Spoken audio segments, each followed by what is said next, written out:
قدام الاداره ديال جامعه قصر المجاز. الدراري كطالب بالحقوق ديالنا بالنسبه للدراري، بان فهمت الميناء نهار اللي تفتح هنايا في قصر المجاز، هو سيدنا قال لك بان النسبه الكبيره من اصحاب المنطقه 75%. يعني حنا هادشي هذا اللي كنشوفوا هاد الايامات جاو هنايا كيجوزوا في لانابيك اصحاب ا بي ام، كيجوزوا لونتروتيان الشباب، جوزوا 145 واحد وانا منهم. فهمتي؟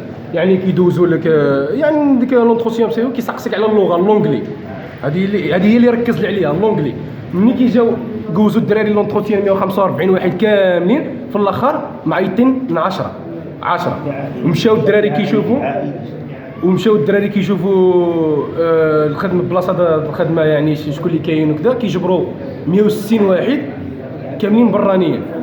وماشي غير الشباب، ما كنقولوش الشباب، كنهضر لك على بنادم 42 سنه فوقي، يعني اللي قرب يشبر تقاعد كيجي كيفيكسي السوايع ديالو تما يمشي يشبر تقاعد بالعربيه. فهمتي؟ والشباب الدراري ديالنا هنايا كتسولف عقب بعض، هنايا كاين اللي جالس 4 سنين 5 سنين، كاين اللي حتى 6 سنين هو جالس وما استفدش من ديك الممارسه، ولو استفد من الى هنا المسؤولين شنو كيعملوا الا بغاو يسكتوها، شبروا 2 ولا 3 ولا 4 ودخلوهم سيكيريتي، كرطوا لهم وجههم وداو يلبسوهم محصره ويدخلوهم سيكيريتي. هادشي اللي كاين، وكنتمناو تكون هذا التجمع يكون شي نتيجه ان شاء الله يا رب.